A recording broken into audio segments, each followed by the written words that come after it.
The great California-based Scotch naturalist John Muir observed, "When we try to pick out anything by itself, we find it hitched to everything else in the universe." Most of us now know, or will soon become aware, that we passed the point of no return in our current global heating climate emergency. We can probably date the point of no return to the end of 2015, when world temperatures reached 1 degree above pre-industrial levels. Coincidentally, that was announced the same month as the Paris Climate Change Conference. We are also aware, or will soon become aware, that the melting of the Arctic and Antarctic and Greenland ice sheets have become irreversible, that the melting of the tundra has released carbon dioxide and methane, and that has become irreversible.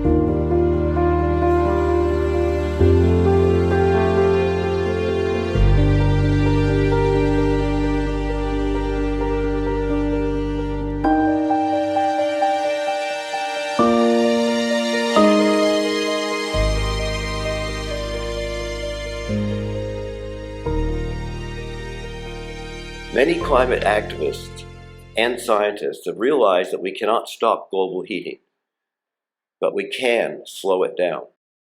Enough to allow our children and grandchildren a chance at a decent life, a life not filled with fear and danger. We are also aware that governments worldwide are not taking the effective and the significant actions on reducing greenhouse gases that are necessary to slow down global heating. And we are becoming aware that the reason governments are not taking appropriate action is that greenhouse gas emitting industries of the world have more effect on government policy than peoples of the world. The reason for this is that people are not committed enough or vociferous enough to elect climate leaders. And the reason we're not committed and effective is that by and large, not enough people care enough. Certainly not caring enough to take personal action or political action. So the question that haunts climate activists and scientists is this: how do we get the majority of the people to care enough? So I hope to share one approach with you for your consideration tonight, and I hope stimulation.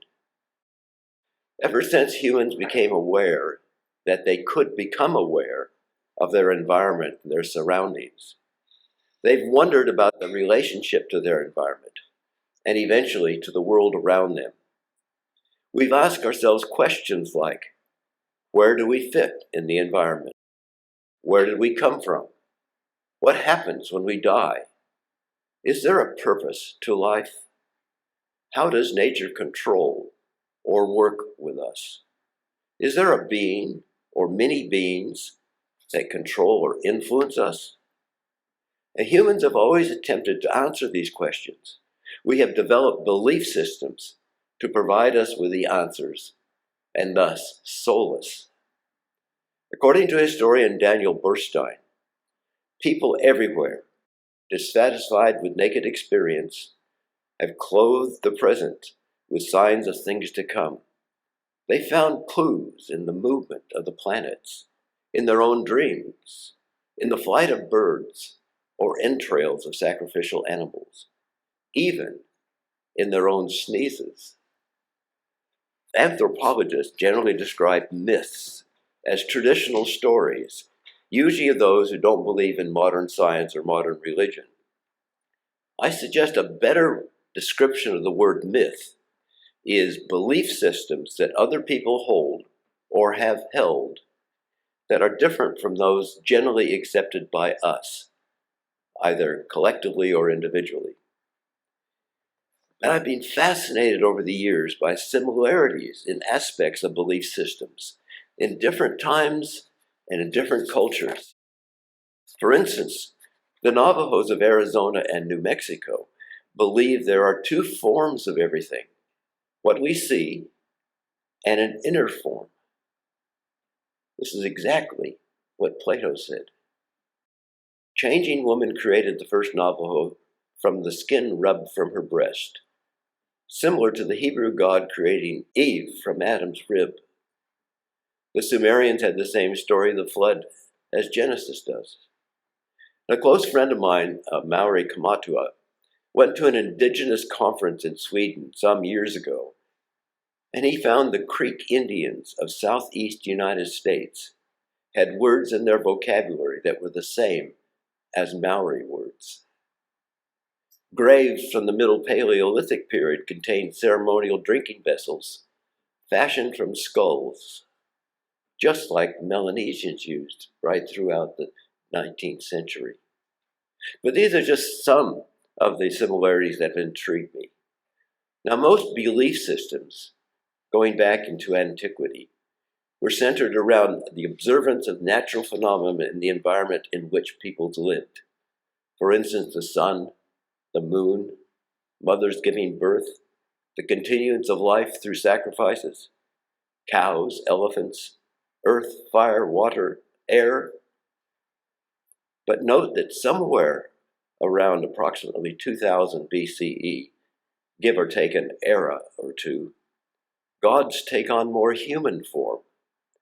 The Indian gods in the continent of India, the Hindu gods, were mostly in human form, give or take a few extra arms or legs. The Greek gods had not only human form, but had all human emotions and drives. The Judeo-Christian God was considered to be in human form, and has been for the last 2,000 years or so, portrayed as a wise old man. Unlike most belief systems, there's no room in the Judeo-Christian system for a female god. Eventually, these developed into systematic religions or belief systems. Matthew Pearl described these as our spiritual ballast. But somewhere around 1000 BCE, agriculture, mining, civilization, plus warfare for resources were firmly established in both the West and in the East. Then one of the Western world's major miracles occurred. The Phoenicians discovered or developed verbs. Without verbs, concepts cannot be written or adequately explained. An explosion of writing began.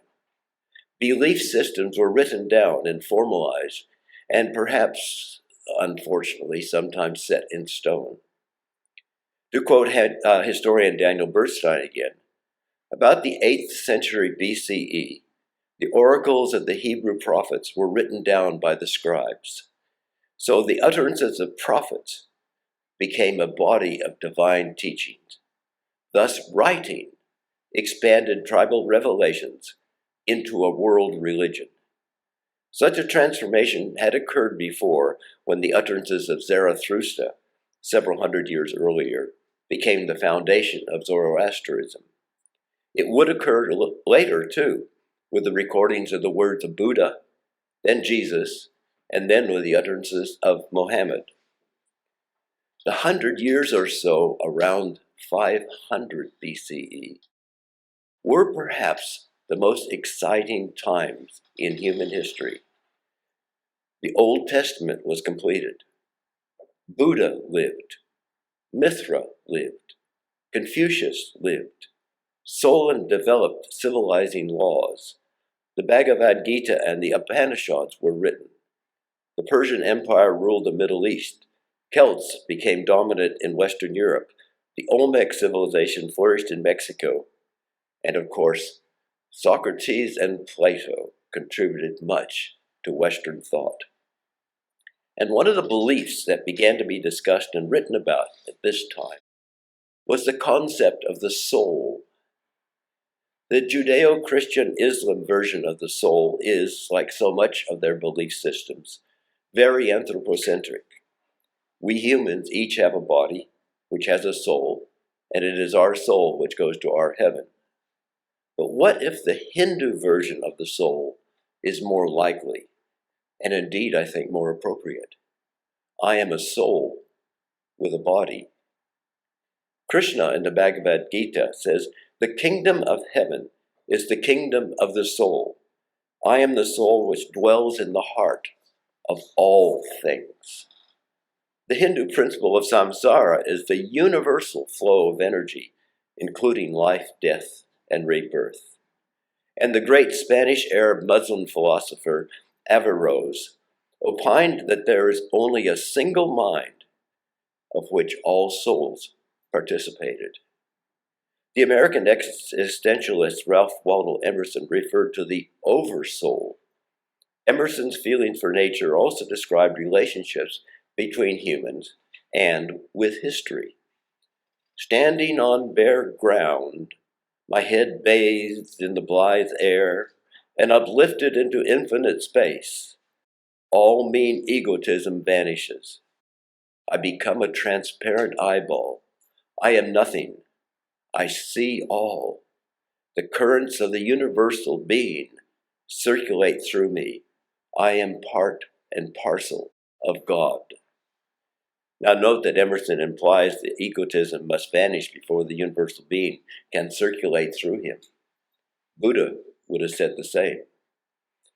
But if we view the concept of the soul not from an anthropocentric viewpoint, but instead from a holistic viewpoint, a universal or a cosmic viewpoint. And what if my soul is not my soul, but everyone's soul, and everything's soul?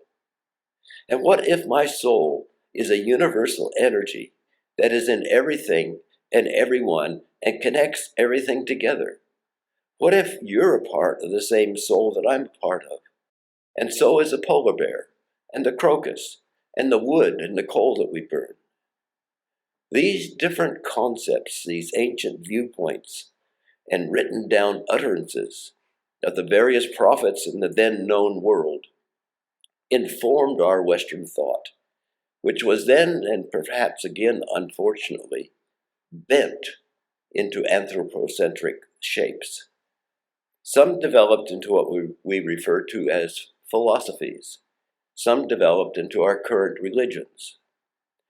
As near as I can figure, the roots of our so-called Western thought found their foundations in the upper Indus Valley. From there, some ideas and concepts spread to Persia and Greece, and possibly into the Judeo-Hebrew thought, although much Judeo-Hebrew thought seems quite independent and original. The concept of the single creator God seems to be a unique concept. I find much of the ancient Hindu ideas and concepts in the philosophies of Socrates and Plato, particularly the idea of the cosmos, the whole. The whole is held together, in Plato's view, by inner forms, the underlying true nature of everything, which I submit could also be described as the soul of everything, or the physics of everything. This concept of the cosmos, of the wholeness of everything, or as John Muir would have it, as the connectedness of everything, was, in my opinion, a brilliant way of looking at the world and our relationship to the world. And to paraphrase Emerson, to our relationship to history and to our future. But then for us Westerners, tragedy struck, leading up to the year 300 BCE. Though he took much delight in describing the forms of drama, comedy, farce, and especially tragedy, the real tragedy, in my not so humble opinion, was Aristotle himself. Aristotle was always looking for organizing principles. Well, fair enough, we all do that. Scientists do that. But Aristotle insisted on classifying everything into categories. Can you see the danger in that? One, categories are singular, not of the whole. Two, categories almost demand a hierarchy. This on the bottom, this on the top, this one better than this one more important than that one. Greek thought and philosophies informed early Christianity, starting with the writings of St. Paul as he roamed the Greco-Roman world. And you can see Plato's influences in his work. But St. Augustine of Hippo blended some Platonic thought into his influential Christian interpretations, but unfortunately, in my view, focused too much on Aristotle. The early Christian church, even before splitting into its Roman and Orthodox creeds, took up Aristotle's classification with a vengeance. Slaves were lower than serfs. Serfs were in a lower category than artisans. Artisans were in a lower category than traders. Traders were in a lower category than priests. Priests were in a lower category than bishops. Bishops in a lower category than cardinals. Cardinals were in a lower category than the Pope. And the Pope, on top, was appointed directly by God. The two churches formed compacts with the so-called noble classes, which had their own classification system. Servants to advisors to knights to barons to earls to dukes to kings. The noble class recognized and supported the classification of the churches, and the churches recognized and supported the classification of the nobles. Hence, the sterility of the Dark Ages. And more to the point of our discussion, man was on top, then woman. Now, Aristotle said that women should be treated as well as slaves. Then big and mostly carnivorous animals, then medium-sized animals, then small animals, then birds, then rodents, then reptiles, then insects, and then plants, again ranked by size. And St. Thomas of Aquinas developed this classification system, these categorizations into doctrine, which is still with us today. The Buddhists have a doctrine which prohibits harming any living thing. If such a doctrine was truly lived in practice, the world would be a better place. And I know this is a stretch, but we might not have global warming. The Hindu doctrines of reincarnation also lend themselves to preservation of the world around us. Someone leading a bad life might be reincarnated as a fly, so don't kill flies. The Middle Eastern belief systems had concepts of opposites, good and bad, light and dark. So they strived for the good and the light, and they tried to avoid the bad and the dark. But one simple, brief clause in the Hebrew Bible screwed things up for the whole future world from the time it was written down. Here are three different interpretations of this infamous clause from the book of Genesis. And God said unto them, Be fruitful and multiply and replenish the earth and subdue it. And God said, Let us make man in our image and after our likeness, and let them have dominion over the fish of the sea and over the fowl of the air and over the cattle and over all the earth and over every creeping thing that creepeth upon the earth. And a third interpretation, He commanded them to be fruitful, multiply, and fill the earth with mankind. Subdue the earth. Rule over the fish, the birds, and every living thing that moves on the earth. And ever since then, we have been raping and pillaging the earth, the animals, the plants, the ocean, and each other, using the excuse, God said to. This exploitation became severe when we learned to sail around the world, and thus to colonize an otherwise unsubdued lands and peoples. The British subdued and brought exploitive policies and industries to India, South Africa, and China. The Dutch and Portuguese to South Africa, eastern South America, and the Indian Ocean area. The Spanish subdued and brought exploitive policies and industries to Central and South America. And the excuses they used? God said to subdue. God gave us dominion. Plus, we must turn these heathen into Christians. The Protestants described the doctrine of manifest destiny. It is the destiny of man to subdue the land and kill the Indians and the buffalo. Exploit, exploit, exploit. So it's our duty to God to dig up and burn coal, to chop down the whole forest, to spray poisonous chemicals on the rich and not so rich soul. Subdue, exploit, subdue, exploit. God gave us permission. Burn, baby, burn. And so what if we destroy the atmosphere? And so what if we impoverish more than half the peoples on earth? So what if we slowly destroy the soil? So what if we kill people who don't look exactly like us. I sometimes wonder if there is a God sitting on a cloud reaching out as Michelangelo painted him, sighing, I gave them an inch, and they took a mile. I gave them bounty, and they repaid with destruction. I think I'll just have to let them burn up this century. Okay, time to switch gears here before we start to put this together positively. Since about the middle of the 17th century, the continued development and the precision of the telescope and the microscope have given us tools to look deeper into the structure of things, both on Earth and throughout the cosmos. We've learned that all matter is made up of very small particles, and that they interact with each other. And we've learned how to observe these interactions. Why, just in the last few weeks, an even smaller particle has been discovered using the Large Hadron Particle Accelerator near Geneva. Around the turn of the 20th century, theoretical physicists began to learn how things work at the atomic level and then at the subatomic level. And they shared their results. Within the space of less than 40 years, our understanding of both the micro and the macro worlds, not to mention the cosmos, expanded exponentially. And one such area was quantum physics. As science writer Tim Ferriss says, quantum physics cracked the metaphorical pane of glass that had been assumed to separate the detached observer from the observed world. We are, we found, unavoidably entangled in that which we study.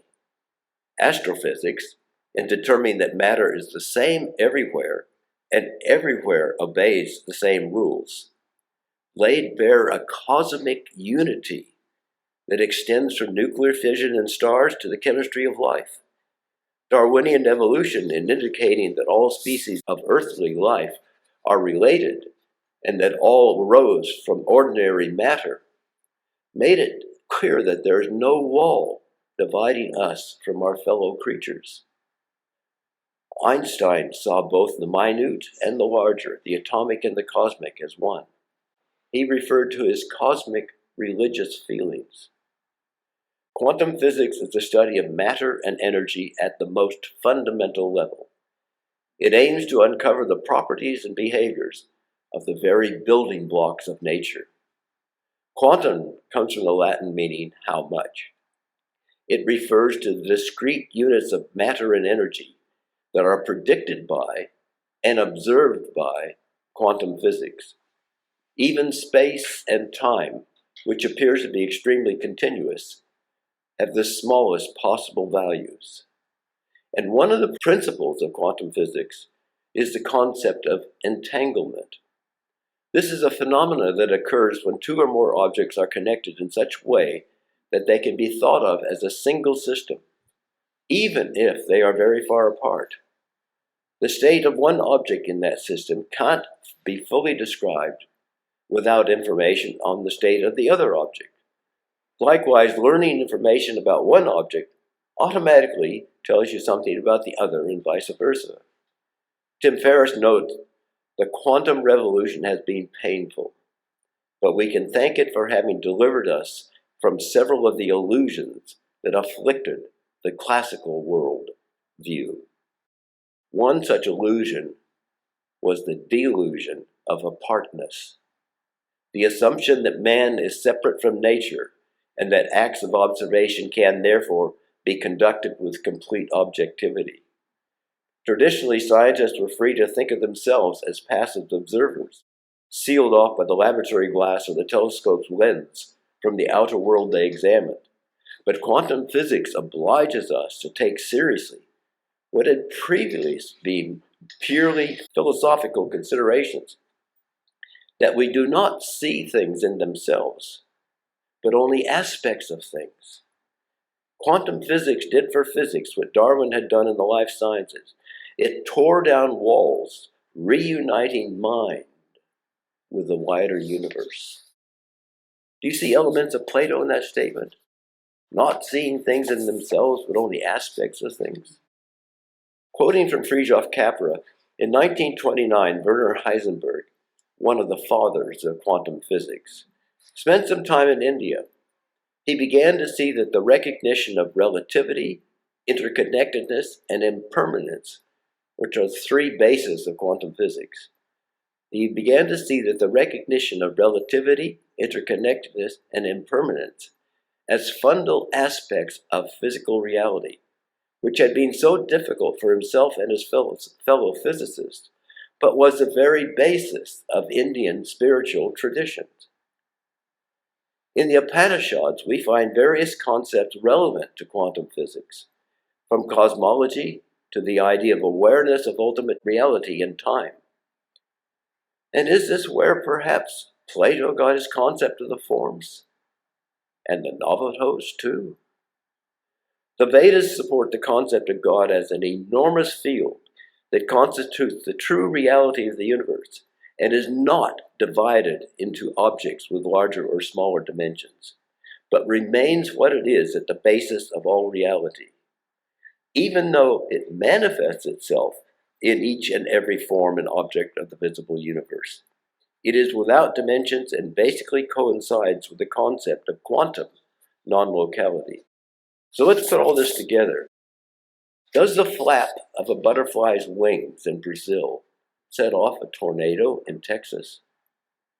Though we can learn much of value and stimulate much important thought from becoming familiar with the texts of ancient belief systems, I think it's important to question them in relationship to the world that we live in today, especially a world of exploitation and virtually unlimited economic growth and inequality, and more especially in a world starting to burn up with global heating. And we can learn much and stimulate important thought from becoming familiar with modern science, especially atomic theory and modern experiments and observations. And we can put them together cohesively. Quantum physics proves the interconnectedness of everything in a way that could reflect the soul of everything. But we still need one thing: beliefs. Where do we look for elements of a belief system appropriate to a heating world? How do we assemble such a belief system? Well, I submit one such appropriate belief system could be based on the combination of the Hindu concept of the soul combined with quantum physics. The Hindu concept teaches us the soul is universal in all things everywhere. Quantum physics teaches us that everything is interconnected. A movement or change in one minute particle anywhere affects not only other nearby particles, but particles all over the world, and indeed maybe all over the cosmos. The soul in everything could be called the universal soul, or the universal spirit, or the universal energy, or the divine, or anything else that works for you. And for those of you enamored of physics, the electromagnetic force in all things that holds everything together could be another description. I personally like the universal soul. This universal soul is in everything, everywhere. You, me, this table, the food we ate for dinner, the trees and the plants, and the carbon and nutrients in them, soil, all throughout the oceans, all throughout the atmosphere, probably all throughout the cosmos.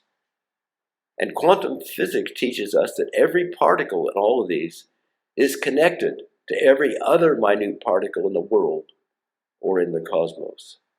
So whatever we think or do affects everything else, everywhere. So if we insult or harm someone or something, we insult or harm ourselves. If we burn coal, we harm ourselves and everyone else and all the living beings. The same if we cut down trees, or spray pesticides or herbicides on plants, or start a fight or a war. When we think, and especially when we feel this interconnectedness, it dramatically changes how we relate to the rest of the world and everything and everyone in it. We are a part of everything, and everything is a part of us. Yes, of course, like all living things, we need to exploit our world and its resources in order to live, to stay alive. But we do so with reverence and respect, and we do so only within the limits that the world can sustain. And we encourage others to do the same. But it can't stop there, because so many people, especially those with the power of money or influence, continue to cause harm to so many of our life-giving resources and to people who can't compete with them. So by believing we are all one soul, and that everything in the world is of the same soul, and by living with respect and reverence to the soul of everything, this is only the first step that we must take. Because of the mess the world is in, we must take a second step. Because we want our children and grandchildren to live in a habitable world, we must take a second step. We must not only live as if we are a part of everything, and everything is a part of us, but we must take action to counter the negative effects, the depredations of those who believe that humans were put on this world to subdue and exploit, no matter what the consequences. And that's why so many of us are climate activists or social activists. The logical outcome of being part of the universal soul is being an activist.